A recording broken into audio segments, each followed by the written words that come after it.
అనుదినం దేవునితో.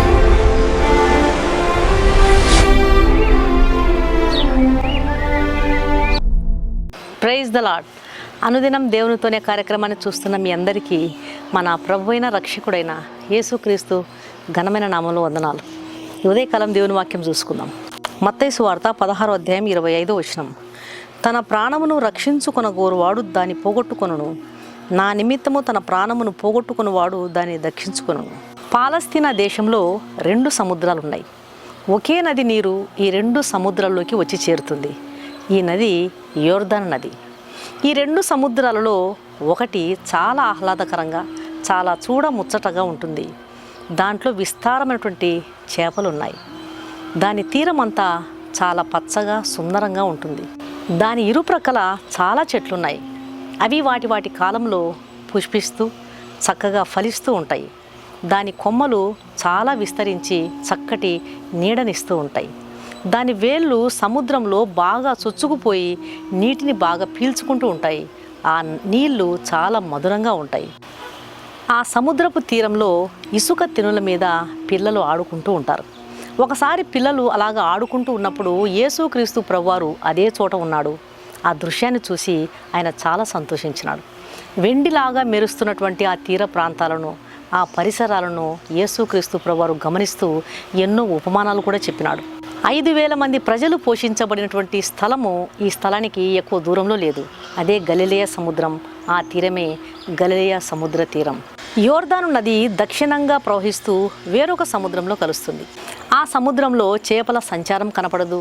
పుష్పించే చిగురించే చెట్ల ఉనికి కనపడదు. పక్షుల కోలాహలం వినపడదు. తీరంలో పిల్లల ఆటలు కనపడవు. ప్రయాణికులు లేదా యాత్రికులు ఈ సముద్ర మార్గంలోకి రావడానికి కూడా ఇష్టపడరు. ఈ నీటిపై ఎప్పుడు గాలులు చాలా బలంగా వీస్తూ ఉంటాయి.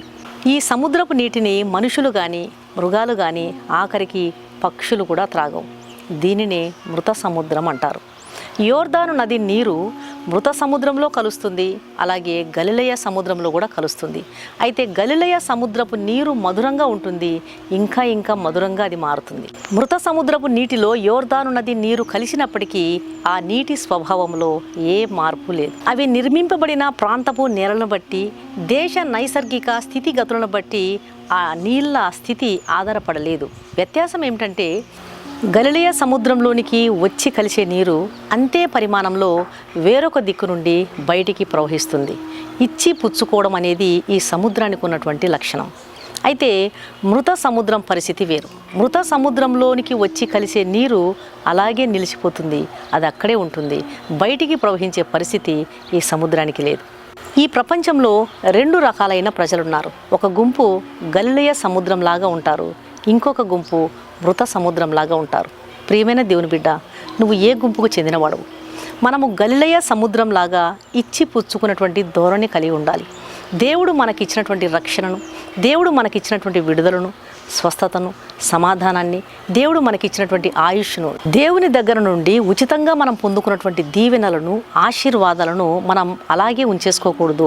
మృత సముద్రంలాగా దేవుని వద్ద నుండి దీవెనలు, ఆశీర్వాదములను ఉచితంగా పొందుకున్నాం. అనేకులు దేవుని చేత దీవించబడే విధంగా, ఆశీర్వదించబడే విధంగా వారిని దేవుని యొద్దకు మనం నడిపించాలి. దేవుని కృప ద్వారా రక్షణను పొందుకున్నటువంటి మనము మన సాక్ష్యాన్ని అనేకులకు చెప్పి ఆ రక్షణ భాగ్యం ఇతరులు కూడా పొందుకునే విధంగా వారిని దేవుని ప్రేమ వద్దకు నడిపించాలి. దేవుడిచ్చినటువంటి స్వస్థతను, దేవుడిచ్చినటువంటి విడుదలను, దేవుడిచ్చినటువంటి సమాధానాన్ని, దేవుడిచ్చినటువంటి ఆశీర్వాదాన్ని మనం మనలోనే అలాగే ఉంచేసుకోకూడదు. మృత సముద్రంలాగా మనం అలాగే మౌనంగా ఉండడం వలన ఎవరికి ఏ మేలు చేయలేము. ఒక క్రైస్తవుడు అనేకులకు మేలు చేసేవాడు దేవుని సంబంధి.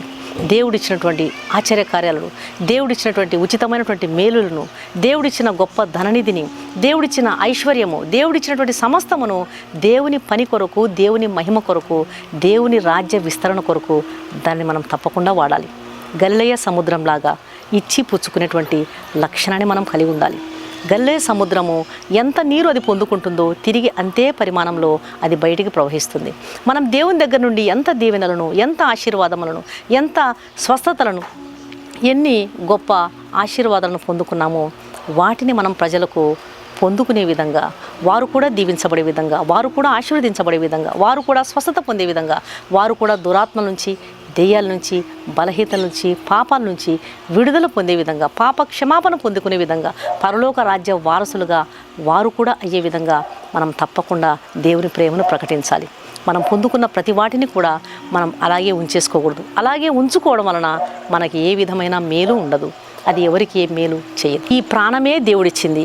అలాంటి ఈ ప్రాణాన్ని దేవుని కొరకు పెట్టి హతసాక్షులైన వారు ఎంతోమంది ఉన్నారు. అలాంటప్పుడు మనం దేవుని ద్వారా ఉచితంగా పొందుకున్నటువంటి ఈ ఈవులన్నిటిని కూడా, ఈ వరాలన్నింటిని కూడా దేవుని మహిమ కొరకు వాడి దేవుని రాజ్యంలోకి ఆత్మను చేర్చుటకు, దేవుని ప్రేమను ప్రకటించుటకు ప్రభు మనకు సాయం చేయనుగాక. కళ్ళు మూసుకోండి, ప్రార్థన చేస్తాం. పరిశుద్ధుడైన తండ్రి, ప్రేమగల నాయన, ఈ ఉదయకాలం తండ్రి, మీరు ఇచ్చిన శ్రేష్టమైనటువంటి వాక్యాన్ని బట్టి నీకు వందనాలు. తన ప్రాణమును రక్షించుకునగోరువాడు దాన్ని పోగొట్టుకునన్నారు. నా నిమిత్తం తన ప్రాణమును పోగొట్టుకున్నవాడు దాన్ని దక్కించుకును అని సెలవిస్తున్నారు. గలిలయ సముద్రంలాగా ఇచ్చి పుచ్చుకునే లక్షణాన్ని మేము కలిగి ఉండటకు సహాయం చేయండి. అవును నా తండ్రి, మీ దగ్గర నుండి మేము ఉచితంగా పొందుకున్నాం దీవెనలు, ఆశీర్వాదాలు, స్వస్థతలు, విడుదలను, మేలులను ఎన్నో ప్రభువా. ఇవన్నీ మీరు మీ ఉచితమైన కృప ద్వారా మాకు అనుగ్రహించున్నారు.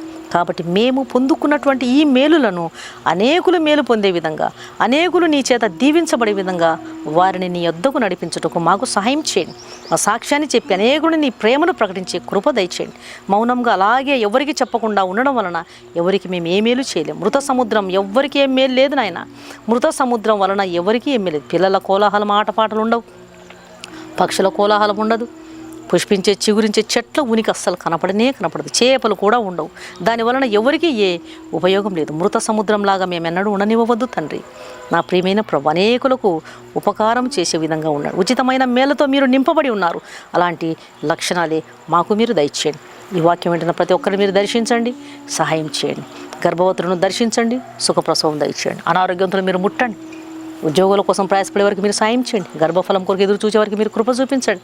మూర్ఖులై, మొండి వాళ్ళై తిరుగుబడుతున్నటువంటి పిల్లల్ని మీరు మార్చివేయండి. నా ప్రియమైన తండ్రి, ఈ వాక్యం వింటున్న ప్రతి ఒక్కరిపై మీ హస్తం ఉంచండి నాయన. అందరినీ మీరు దీవించండి. నీ కొరకు సాక్షులుగా బ్రతుకుటకు మీ పరిశుద్ధాత్మ సహాయమును మెండుగా దయచేయమని యేసు సర్వశక్తిగల నామములో అడిగి వేడుకుంటున్నాను తండ్రి, ఆమెన్. ఈ వాక్యం విన్న ప్రియమైన దేవుని బిడ్డలారా, దయచేసి దేవుని వాక్యం అనేకులు విని మేలు పొందే విధంగా, రక్షణ పొందే విధంగా, ఆశీర్వదించబడే విధంగా దేవుని వాక్యాన్ని షేర్ చేయండి. ఛానల్ను సబ్స్క్రైబ్ చేసుకోండి. మీ ప్రార్థన అవసరాలను కామెంట్ సెక్షన్లో తెలియజేసినట్లయితే మీ కొరకు తప్పకుండా ప్రార్థన చేస్తాం. ఈ వాక్యం విన్న మీలో ఇంకా రక్షించబడని వారు ఎవరైనా ఉన్నట్లయితే దయచేసి క్రీస్తు ప్రభువారికి మీ హృదయాన్ని ఇవ్వండి. పాపుల కొరకే ఆయన ఈ లోకానికి వచ్చినాడు. కలువరి శిలువలో ఆయన తన పరిశుద్ధమైన రక్తాన్ని, విలువైన రక్తాన్ని ప్రేమించి, పాపులను ప్రేమించి వారి రక్షణ కొరకు, వారిని పరలోక రాజ్య వారసులుగా చేరిన ఉద్దేశంతో ఆయన శిలువలో తన రక్తాన్ని గార్చినాడు.